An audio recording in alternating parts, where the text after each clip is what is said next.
जनसेवेचं कार्य करताना जेव्हा एक लोकप्रतिनिधी मैदानावर उतरून काम करतो तेव्हा सर्वसामान्यांच्या आयुष्यात सकारात्मक बदल घडायला सुरुवात होतेच. आणि हीच सुरुवात झाली शिवसेना पुरस्कृत आणि सिद्धेश कदम फाउंडेशन आयोजित लोकसेवेची वारी शिवसेना जनतेच्या दारी या उपक्रमातून.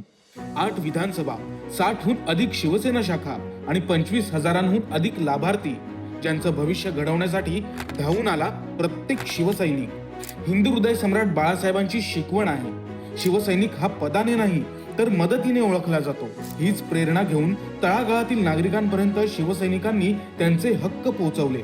ज्या विद्यार्थ्यांनी गरिबीशी 2 हात करत 10वी आणि 12वीच्या परीक्षेत घवघवीत यश मिळवलं, त्या विद्यार्थ्यांच्या डोळ्यांतील स्वप्नांना पंख देण्यासाठी गुणगौरव सोहळ्याच्या माध्यमातून शिवसेना युवा पिढीचा सन्मान करत आहे, त्यांच्या स्वप्नांना बळ देत आहे. जनसेवेच्या या वारीचा पुढील महत्वाचा टप्पा रविवार दिनांक 26 जुलै 2026 रोजी शिवसेना मुख्य नेते, राज्याचे लोकप्रिय उपमुख्यमंत्री एकनाथजी शिंदे साहेबांच्या प्रमुख उपस्थितीत गोरेगाव नेस्को येथे होणार आहे.